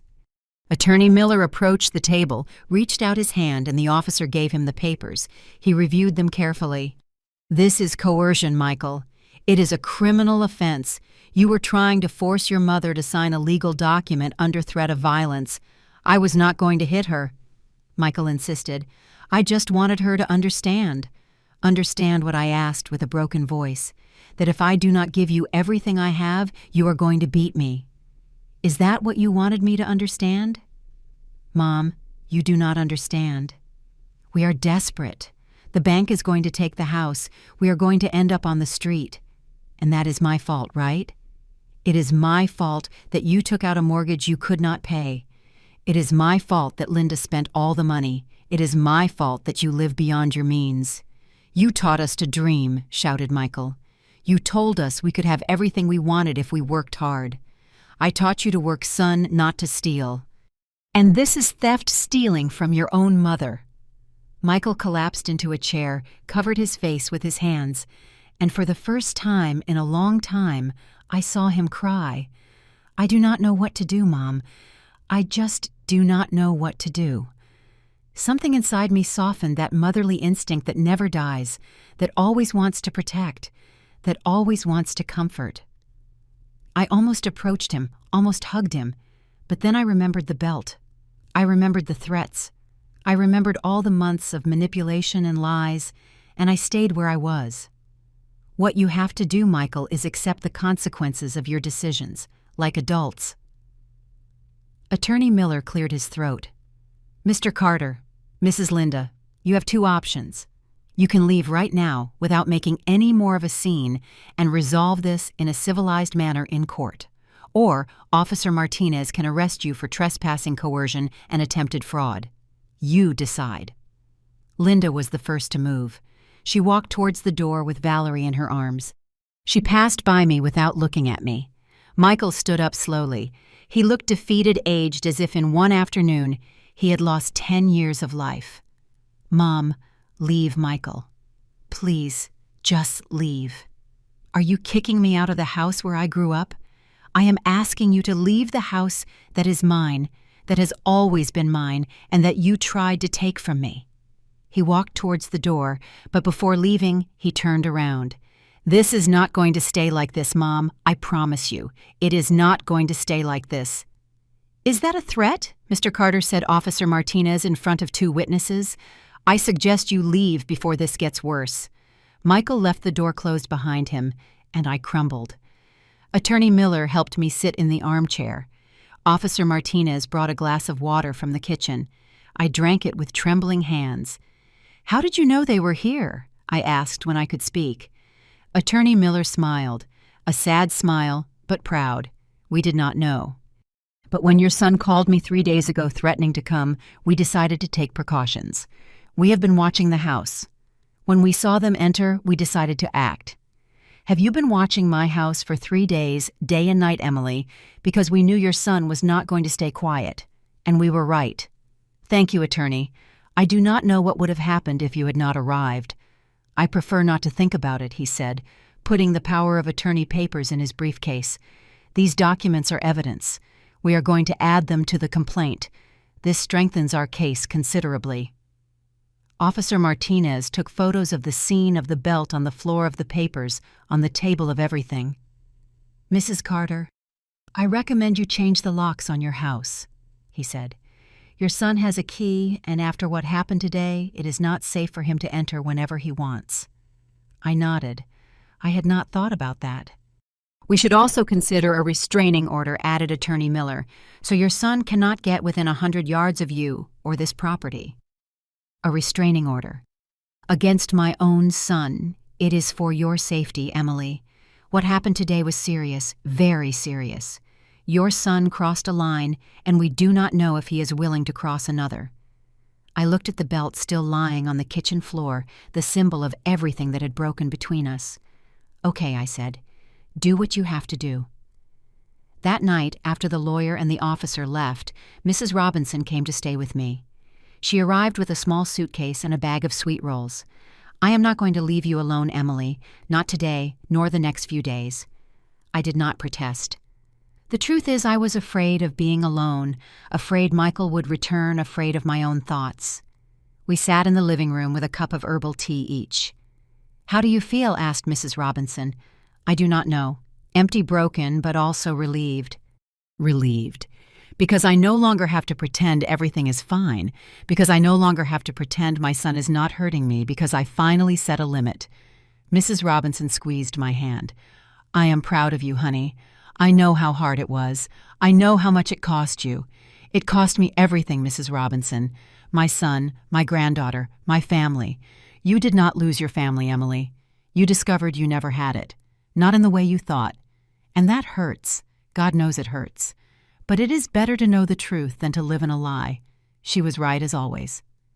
That night, I slept in my bed for the first time in weeks without taking sleeping pills, without waking up every hour startled. I slept deeply as one sleeps when finally letting go of a weight that did not belong to us. The next morning, the locksmith arrived at 8. He changed all the locks, the front door, the back door, the garage door. He gave me 3 sets of new keys. "One for you, one spare, and another just in case," he said. I gave one to Mrs. Robinson. I kept the other 2. For the first time in my life, my house had locks my son could not open, and I did not know whether to feel safe or devastated. The following days were strange, silent. The house felt too big, too empty. I hoped Michael would call, would come, would knock on the door asking for forgiveness. He did not. Attorney Miller called me every day to keep me informed. The complaint had been admitted. The judge had granted the temporary restraining order. Michael was forbidden to approach me or the house. And the mortgage, I asked. "What is going to happen with that?" "We are working on it. We are going to prove that your son took out that mortgage fraudulently using a power you granted under emotional duress. It is not going to be easy, but we have a good case. And if the bank keeps the house anyway..." The lawyer sighed. "Then we will fight against the bank too. But let's go step by step. Emily, step by step." 2 weeks later, I received a letter. It arrived in a white envelope without a return address. I opened it with trembling hands. It was from Michael. "Mom, I do not know if you are going to read this. I do not know if you care what I have to say, but I need to write it. I am sorry for everything that happened. I am sorry for scaring you. I am sorry for letting it go this far. I never wanted to hurt you. I was just desperate. Linda and I are separating. She is going to go live with her mom. She is taking Valerie. I do not know when I am going to see my daughter again. I lost my job. I lost my wife. I am about to lose the house I mortgaged. And the worst of all is that I lost my mom. I am not asking you to forgive me. I know I do not deserve it. I just want you to know that I regret it. Everything. And I wish I could turn back time and do things differently, but I cannot. So I just tell you this. Thank you for everything you did for me, for raising me, for giving me a family, for loving me even when I did not know how to love you back, and sorry for everything, Michael." I read the letter 3 times each time with more tears in my eyes. It was an acknowledgement, an apology, a goodbye. But it was not enough, because words do not return what was lost. They do not repair what was broken. They do not heal what was wounded. I put the letter in a drawer, along with the photos of when Michael was a child, along with the memories of a son who no longer existed, and I kept going. The trial took place 3 months later. It was in a small room at the civil court, with a judge who looked tired, and a secretary typing everything that was said. Michael was there, alone, without a lawyer. He represented himself because he no longer had money to pay for one. He looked bad, thin, dark circles under his eyes, broken. I almost got up to hug him, almost. The judge heard both sides. Attorney Miller presented all the evidence, the power of attorney. The mortgage receipts, the photos from the day of the belt, the testimonies. Michael just repeated over and over, "I am sorry. I am sorry. I am sorry." The judge issued the sentence a week later. The mortgage was annulled for having been obtained fraudulently. The bank would have to assume the loss. My house was completely back in my name, without debts, without mortgages, free. Michael was sentenced to pay a fine he could never pay, and to keep the restraining order in force for 2 years. I won. But it felt like a defeat, because I had won my house, but I had lost my son. And no house, no matter how loved, is worth as much as a son, even if that son tried to destroy you. The months after the trial were the quietest of my life. Not quiet with peace, quiet with absence. Like when someone dies and the house fills with that emptiness that cannot be filled with anything. Every day I woke up waiting to hear the phone, a call from Michael, a message, anything, but nothing came. The house was officially returned to my name. Attorney Miller had given me all the papers in order, the deed clean, no mortgages, no liens, completely mine. I should have felt relief, joy, victory. But the only thing I felt was a hole in my chest that grew a little more each day. One November afternoon, 2 months after the trial, Mrs. Robinson came to visit me. She arrived with coffee and apple pie, as she always did when she knew I was sad. We sat at the kitchen table, that table that had seen so many conversations, so many meals, so many tears. "Have you heard anything from him?" asked Mrs. Robinson, although she already knew the answer. "Nothing. Absolutely nothing. And the girl?" I shook my head. Tears began to burn my eyes before I could stop them. Sometimes I wake up in the early morning and think about her, about Valerie. I wonder how she is, if she says words yet, if she walks, if she remembers me. She is too small to remember Emily. I know, and that is what hurts the most, that I am going to be the grandmother she never knew. The grandmother who exists only in old photographs and in stories they might never tell her. Mrs. Robinson squeezed my hand on the table. "You did the right thing, you know, because it does not feel like the right thing. It feels like I destroyed my own family. You did not destroy it, honey. It was already destroyed. You just stopped pretending it wasn't." She was right as always, but that did not make it hurt less. That same week I received an unexpected call. It was a woman's voice, young, nervous. "Mrs. Emily Carter." "Yes. Who is speaking?" "It is Carla Linda's cousin. We met at Michael's wedding." I vaguely remembered a tall girl with glasses who had been sitting at a table in the back. She had been one of the few people who had spoken to me that night. "Yes, I remember you. What happened?" "I wanted to warn you about something. About Michael and Linda." My heart started beating faster. "What happened? Are they okay? Is the girl okay?" "The girl is fine. She is with Linda at my aunt's house. But, Mrs. Emily, you need to know something. Tell me." Carla sighed. I could feel her discomfort through the phone. "Linda is planning to go to another state. She has a sister in Texas. She wants to take Valerie. Forever." I felt the ground disappear under my feet. "When in 2 weeks. She already bought the tickets. She already arranged everything. And Michael knows nothing. Linda says he has no right to have an opinion that he is a failure and that Valerie deserves something better. And why are you telling me this?" Silence. Then with a broken voice, "Because I saw how Linda treated you. Ma'am, your family, you. And it was not right. And now she is doing the same to Michael. She is taking his daughter away without him knowing. And I cannot stay silent. It is not fair. Does Michael know you are calling me? No. Nobody knows. And I ask you not to say it was me who told you, but I thought you should know. For Valerie, because that girl deserves to have her family, her whole family." We hung up. I stayed with the phone in my hand, trembling. Linda was going to take my granddaughter to another state far away, and Michael had no idea. I could stay silent. I could let things take their course. I could say it was not my problem, that Michael deserved it for everything he had done to me. But it was not about Michael. It was about Valerie, my granddaughter, an innocent girl who was not to blame for any of this. And in that moment, I made the most difficult decision of my life.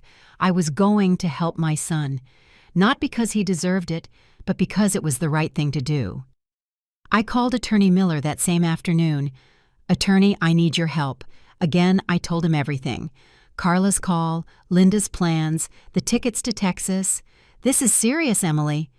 If Linda takes the girl without the father's consent, she would be committing child abduction. It is a serious crime. What can be done? Michael would have to request a precautionary measure, a prohibition, so Linda cannot take the girl out of the state until the custody situation is resolved. But for that, he needs to present himself before a judge, and he needs a lawyer. Could you help him? The lawyer remained silent. Emily, after everything that boy did to you, are you sure you want to help him? I am not doing it for him, attorney. I am doing it for my granddaughter. And because if I do nothing and Linda takes her, I will never forgive myself. I understand. But there is something you should know. What if I represent Michael in this case? You would have to pay my fees because he has no money. Are you willing to do that? I thought about the savings I had left, about the pension that barely covered me, about everything Michael had already taken from me. And I thought about Valerie, about her dark eyes, about her baby smile, about the possibility of never seeing her again. Yes, attorney, I am willing. The next step was the hardest. I had to talk to Michael. I had not seen him since the day of the trial. We had not spoken since the letter he sent me months ago. The restraining order was still in force. He could not approach me, but I could look for him. I got his address through Attorney Miller. He lived in a small apartment in a neighborhood on the other side of town, a place I had never visited. I went on a Saturday afternoon. Mrs. Robinson insisted on accompanying me. You are not going alone, Emily, not after everything that happened. I did not argue. The building was old, with peeling walls and stairs that smelled of dampness. We went up to the third floor. We knocked on the door of apartment 308. No one answered. We knocked again. Finally, we heard footsteps. The door opened, and there was Michael. But it was not the Michael of the belt. It was not the Michael of the trial. It was another version of him, thinner, grayer, older. He was wearing an old T-shirt and pajama pants. He hadn't shaved in days. His eyes were sunken red. When he saw me, he froze. Mom. Hello, son. We stood looking at each other for what seemed like an eternity. Two strangers who were once family. What are you doing here? He finally asked. We have to talk. Can I come in? He looked at Mrs. Robinson, then at me. He hesitated. Yes, sure, come in. The apartment was tiny, a living room that was also a dining room, a narrow kitchenette, a door that led to what I assumed was the bedroom. There was no furniture, just a mattress on the floor, a plastic table, 2 folding chairs. Sorry for the mess, said Michael, quickly picking up some empty beer cans. I was not expecting visitors. We sat on the folding chairs. Michael remained standing, leaning against the wall with his arms crossed. How did you find me? He asked. It does not matter how. The important thing is why I am here. Why? Because I need to tell you something about Linda and about Valerie. I saw his body tense up. What about them? Are they okay? They are fine, but they are not going to be for long if you do not do something. I told him everything. Carla's call, the plans to go to Texas, the tickets bought, the departure date. With every word I said, I saw how Michael was crumbling. He slid down the wall until he was sitting on the floor. He covered his face with his hands. She cannot do that, he whispered. She cannot take my daughter from me. She can. And she is going to do it, unless you act now. How I have no money, I have no lawyer, I have nothing. I have a lawyer, and he is willing to help you. Michael raised his head. He looked at me with those eyes that were once a child's. Why would you help me after everything I did to you?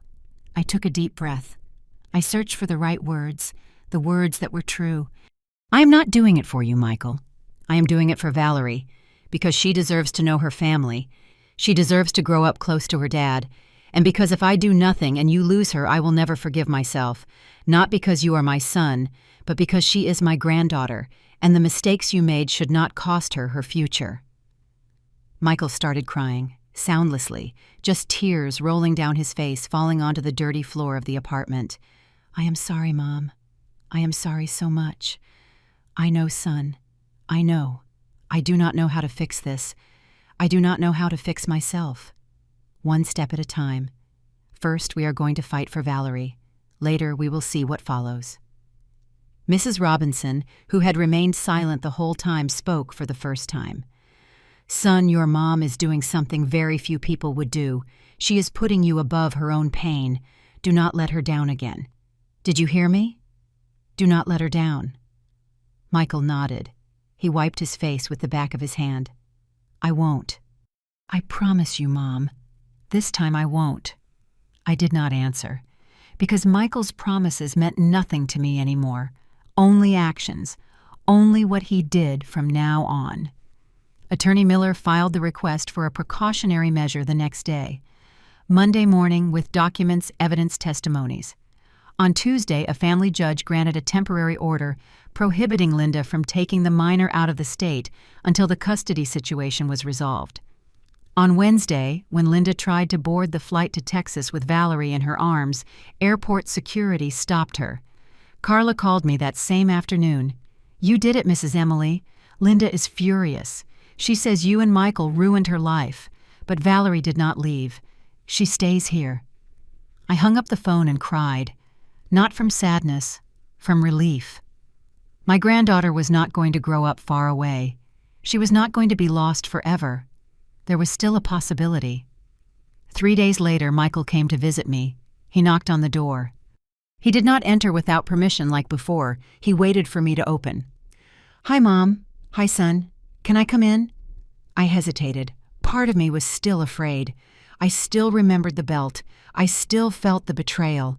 But another part of me saw the man in front of me, not the one who had threatened me, but the one who had just lost everything and was trying to rebuild himself. "Come in." We entered the living room. We sat in the same places where we had talked so many times when he was a child, when I thought nothing bad could happen. "Thanks, Mom, for what you did." "I already told you I did not do it for you." "I know. But still thank you, because you could have stayed silent. You could have let Linda take her, and no one would have blamed you. I would have blamed myself. That makes you a better person than me." I did not deny it because it was true. "What is going to happen now?" I asked. "We are going to fight for custody. Attorney Miller says I have good chances." Linda has a history of irresponsible spending. She tried to flee with the girl, and I am trying to get it together. How I got a job in a warehouse. It is not much, but it is honest. I am going to therapy, one that social services offers for free, and I am trying to be the man Dad wanted me to be. His words went deep because for the first time in years, they sounded sincere, not manipulative, not desperate. Sincere. "I am glad, son. I know I cannot ask you to forgive me.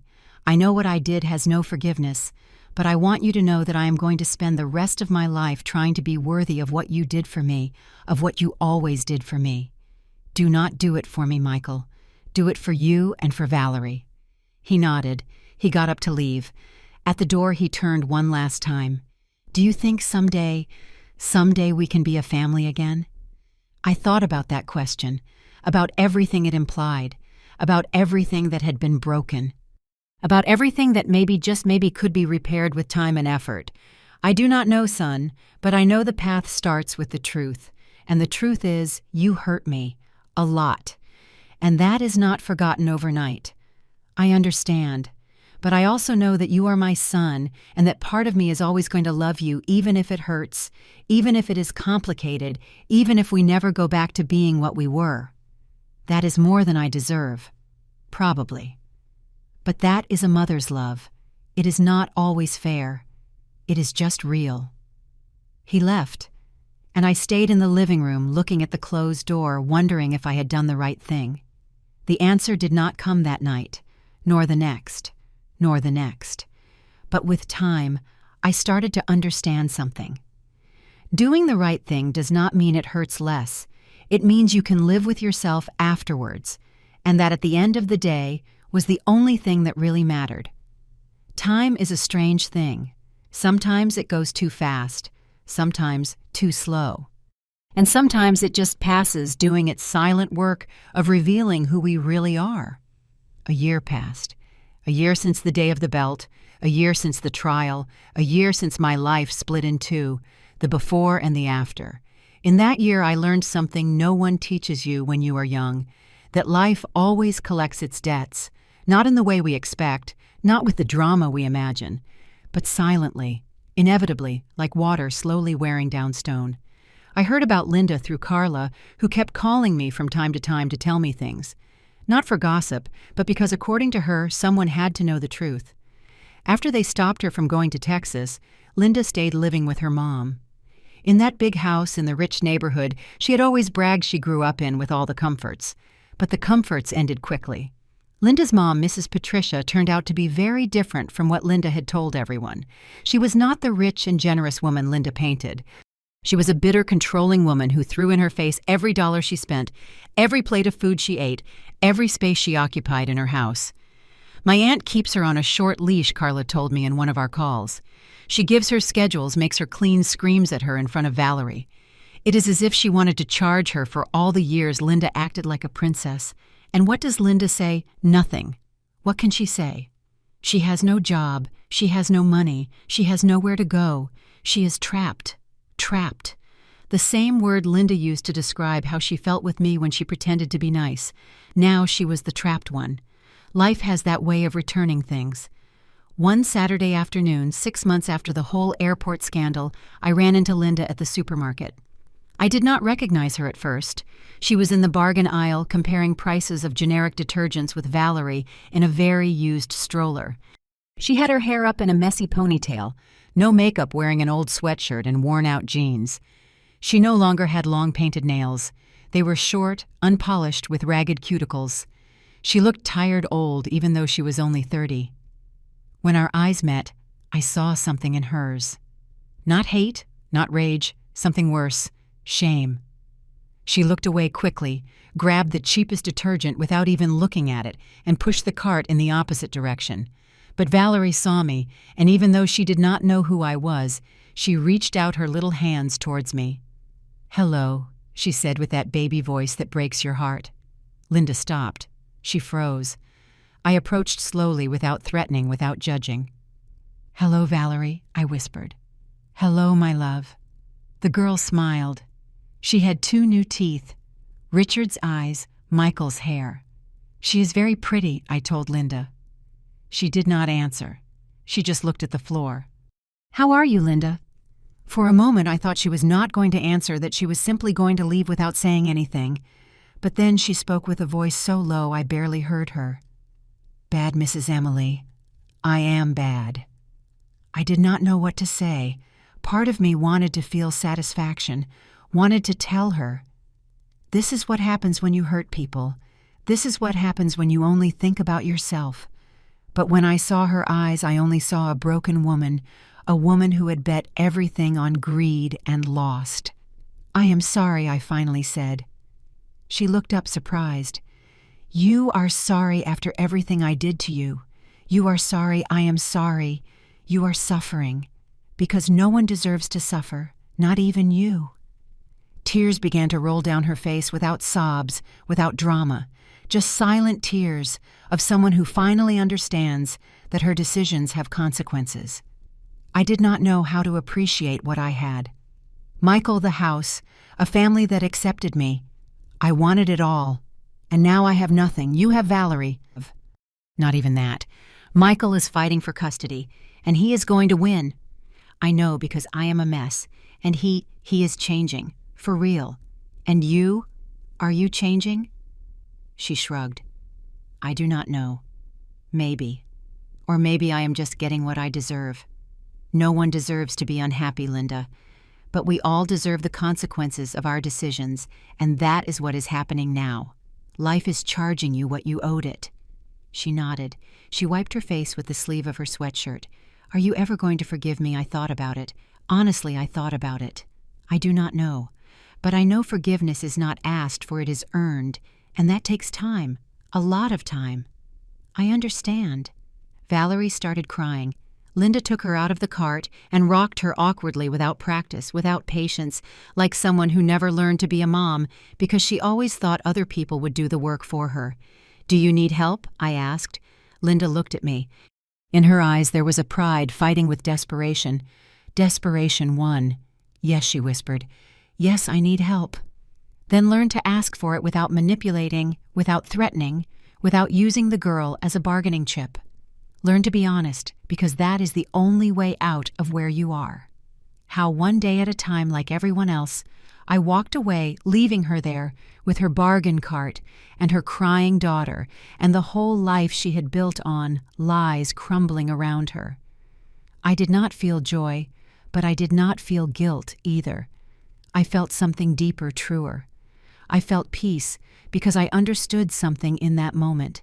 I did not need her to suffer to feel good, but I was not going to carry her suffering as if it were mine either.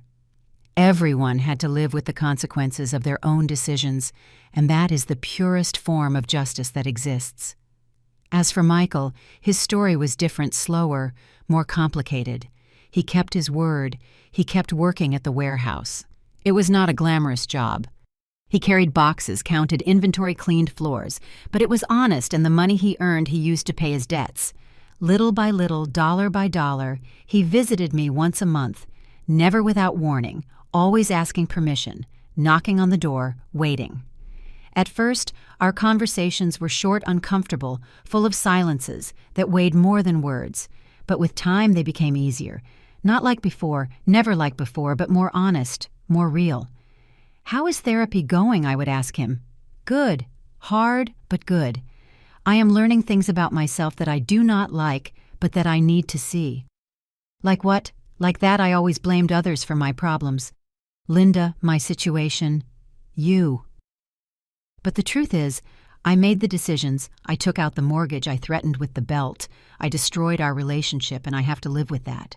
Those words coming from him meant more than any apology. "I am glad you see it, son. Do you think someday you can forgive me? I have forgiven you, Michael." But that does not mean I forget or that things go back to how they were. Forgiveness is so I can sleep in peace. It is not to turn back time. I understand. The custody trial took place 8 months after the airport incident. I went to the hearing not because Michael asked me to, but because I wanted to see with my own eyes what was going to happen to my granddaughter. The judge was a woman about 50 years old, with glasses and a serious expression that did not reveal what she was thinking. She heard both sides. Michael, who presented proof of his stable job, his therapy, his clean and tidy apartment he had prepared to receive Valerie. And Linda, who arrived without a lawyer, crying, asking for another chance, promising she was going to change, that she was going to be a better mom, that she just needed time. The judge issued the sentence a week later, shared custody, but with primary residence at Michael's house. Linda would have supervised visits until she demonstrated financial and emotional stability. Michael left the court crying with relief, with gratitude, with fear for all the responsibility that had just fallen on his shoulders. "You are going to do well, son," I told him. "You are going to make mistakes. All parents make them, but you are going to do it with love, and that is what matters. Thanks, Mom, for everything. Do not thank me yet. Show me with actions." He nodded, and he delivered. 6 months later, Michael moved to a bigger apartment with 2 bedrooms, one for him, one for Valerie. He decorated it with his own hands, painted the walls yellow, put up curtains with clouds, bought a second-hand crib, and restored it like Richard had done with the bicycle so many years ago. He invited me to see the apartment before Valerie moved in. It was humble, simple, but it was full of something I had not seen in a long time, love. "What do you think, Mom?" "I think your dad would be proud." Those words broke him. He collapsed on the second-hand sofa he had bought and cried like he hadn't cried since he was a child. "I miss him so much, Mom. Every day. And every day I wish I could tell him I am sorry, that he was right, that I should have listened to him." I sat next to him, put my hand on his. "He knows, son. Wherever he is, he knows. You think I am sure." As for Linda, life continued charging her its debts. Her mom finally got tired of supporting her and gave her an ultimatum: get a job or leave. Linda got a job in a coffee shop, doing what she had always despised, serving others. At first she hated it. Carla told me she complained all the time, cried on breaks, felt life was unfair to her. But little by little, something changed. She started arriving early, doing her job without complaining, saving every dollar she earned. After a year, she had saved enough to rent a room small in a distant neighborhood, but hers, And with that room came something else, dignity. I saw her one more time almost 2 years after our meeting at the supermarket, this time at family court, during one of the visits with Valerie. She looked different, not like the Linda from the wedding, but not like the destroyed Linda from the supermarket either. She looked like someone who had finally understood that life owes you nothing, that everything you have to earn, and that honest work, although it hurts in the end, gives you something no shortcut can give you self-respect. We did not speak, we just looked at each other from afar, and in that look, there was something similar to an understanding. We were not friends, we never would be, but we were no longer enemies. We were two women who had been through the storm and survived, each in her own way. And me, how was I? I was fine, not perfect, not without scars, but fine. My house was still mine, free of debts, free of mortgages, free of people who wanted to take it from me. Michael visited me every 2 weeks with Valerie. My granddaughter ran through the yard chasing the butterflies that visited the lilac bush, that lilac bush that kept blooming purple, bright, faithful. The girl called me Grandma Emily with that little voice that melted my heart. And when she hugged me, I felt that everything, absolutely everything that had happened, had been worth it. One Sunday after lunch, Michael and I stayed at the kitchen table while Valerie took a nap in the living room armchair. "Mom, I want to ask you something. Tell me, son, did you ever call me crazy? When everything was happening, did you tell me I was crazy for not giving you what you asked for?" I thought about it. I remembered those dark days, those nights of fear. "No, son, I never called you crazy, but there were people who thought so, who thought I was crazy for defending myself, for setting limits, for not continuing to be the mother who sacrifices herself until she disappears. And what do you think now? I think the only madness is giving up your dignity for fear of being alone, because in the end, if you give up who you are alone anyway, alone from yourself, and that is the worst loneliness of all." Michael nodded. He looked out the window towards the patio where Valerie had been playing. "I once thought you were unfair to me, that you took what was mine, but now I understand it was never mine, it was yours, and I tried to steal it from you. Not just the house, your peace, your dignity, your life. You understand because you matured, son, because life taught you. Sometimes life is the best teacher, even if it is the hardest." Did you ever see how I ended up? After everything that happened, I smiled, a sad but honest smile. I saw you, Michael. I saw you alone in that miserable apartment. I saw you without a job, without a wife, without money. I saw you hit rock bottom, and I did not feel joy, but I did not feel guilt either, because I understood something important. What? That sometimes the greatest love you can give someone is letting them face the consequences of their actions, because only then can they grow. Only then can they change. Michael wiped a tear rolling down his cheek. "Thank you for that, Mom. Thank you for not rescuing me, because if you had, I would still be the same, and Valerie would have a dad who is good for nothing. You are right, but I also tell you something. I saw you get up. I saw you change, and that son that fills me with pride." We remained in silence. That comfortable silence that can only exist between people who have walked through fire and come out the other side. Life always collects its debts. Right, Mom? Always, son, always. Sometimes it takes time. Sometimes it seems it will never arrive, but it always collects, and it charged me years of silence, of enduring, of not defending myself. But it also charged those who hurt me, not with my revenge, but with their own decisions. "Karma," he said. "Justice." I answered simply, "Justice." Today marks 3 years since that afternoon with the belt.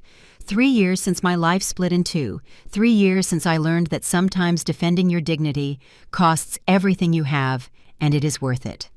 I am sitting on the porch of my house in the same place where Richard used to sit and read the newspaper on Sunday mornings. The afternoon sun warms my face. The lilac bush continues to bloom in the yard. Purple, bright, faithful Valerie runs barefoot through the garden. She is 4 years old now, long hair and 2 pigtails, Richard's eyes, Michael's laugh when he was a boy. Grandma Emily. Look a butterfly. How beautiful, my love. What color is it? Yellow, like the sun. I smile.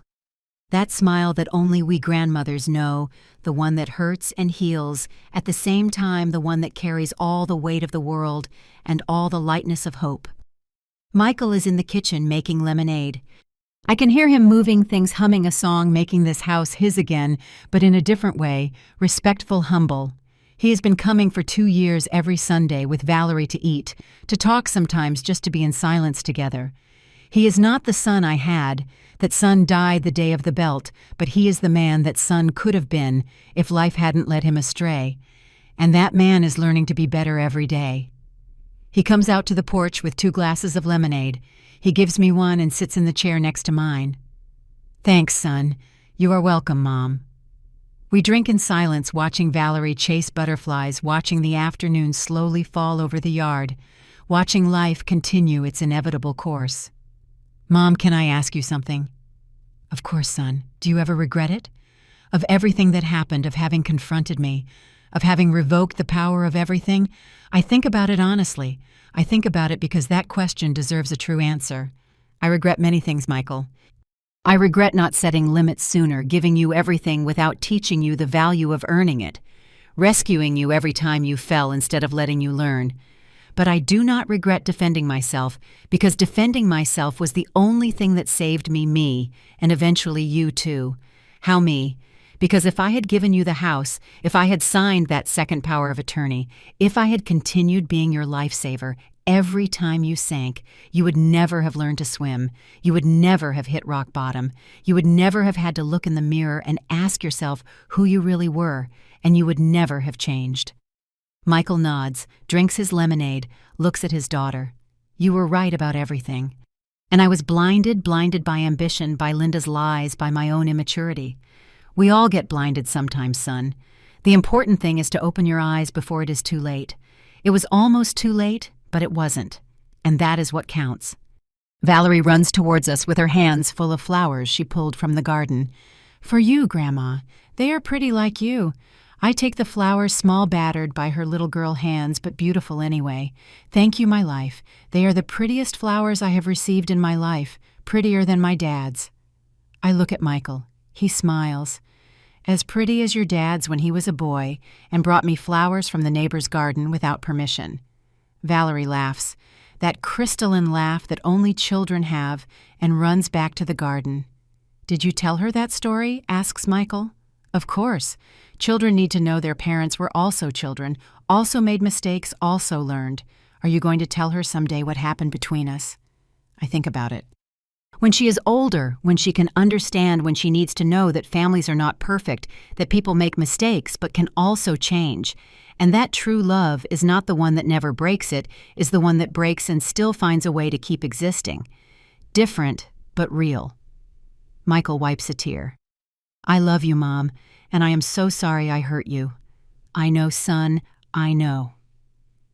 That night after Michael and Valerie leave, I stay alone in the house like every night like I have been for 3 years. But I do not feel alone anymore because I understood something fundamental. Being alone and feeling alone are completely different things. I am alone because I chose to set limits, because I chose my dignity over the comfort of pretending everything was fine, because I chose to face the storm instead of hiding from it. But I do not feel alone because I have my house, my peace, my integrity, my granddaughter who visits me, my son who is learning my life that is finally mine. And that at the end of the day is all one needs. I receive an unexpected call a Tuesday afternoon. It is Linda.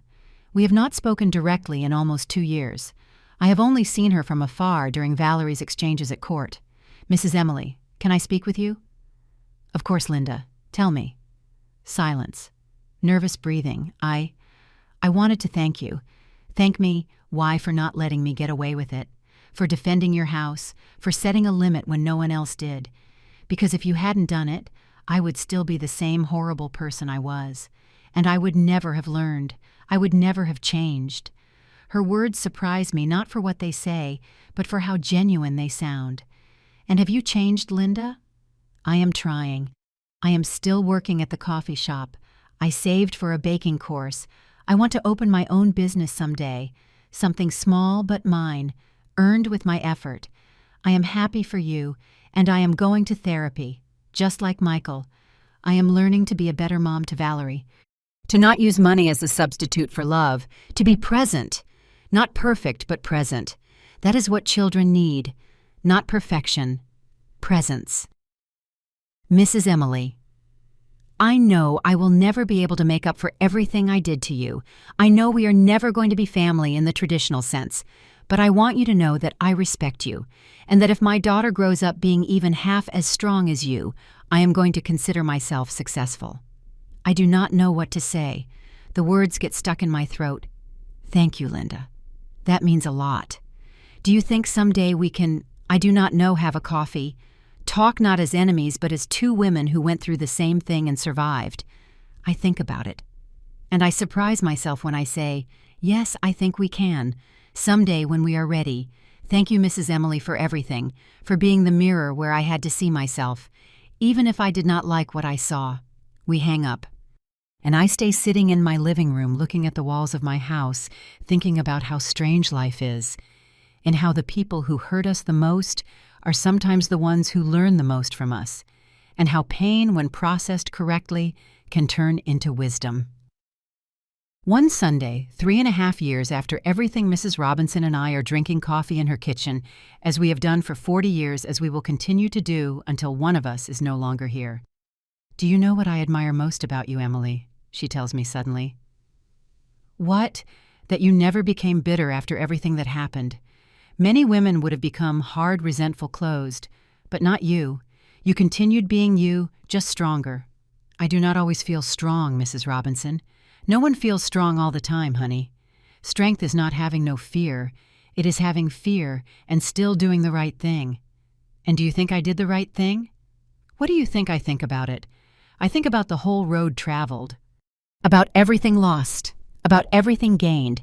I think I did the only thing I could do, and that has to be enough.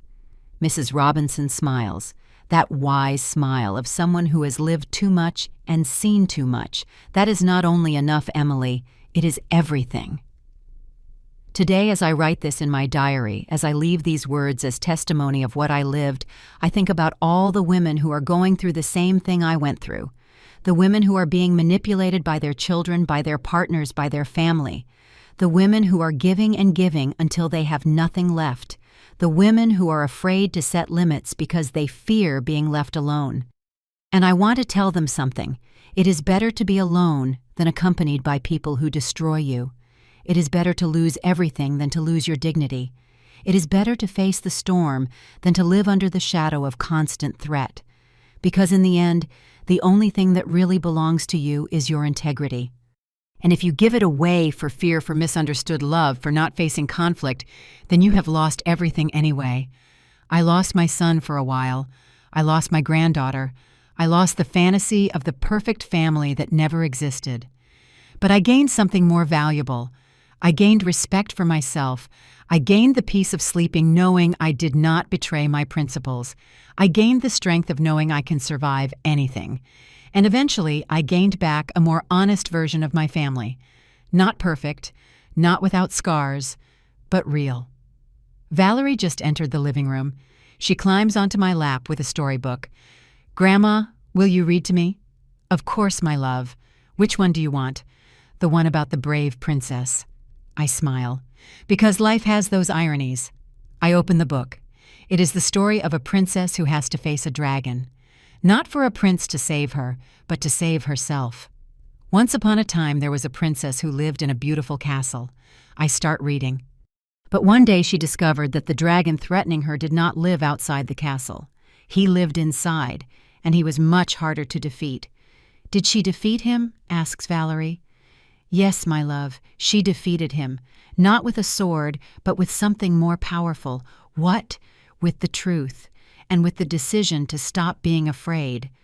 Valerie looks at me with those huge eyes that absorb everything.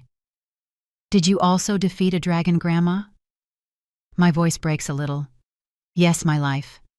I also defeated a dragon. And how did you do it? Just like the princess. With the truth. And stopping being afraid. And were you happy afterwards? I look out the window. The sun is falling on the yard. The lilac bush continues to bloom. Michael is in the kitchen preparing dinner. The house smells of beans and tortillas. Home. Yes, my love, I was happy. Not always, not perfectly, but I was happy, because finally, I was free. Valerie smiles and snuggles against my chest. I also want to be brave like you, Grandma. You already are my life. You already are. If my story helps just one woman open her eyes, it will have been worth it. If my pain serves for someone else to set limits before it is too late, it will have made sense. If my experience gives strength to another grandmother, another mother, another woman who is being manipulated by those she should love, then every tear I shed will have watered something good. Because life always collects its debts. Always. Not with our revenge, but with its own consequences. And in the end, the only thing left is the truth of who we are, of what we did, of what we chose to defend.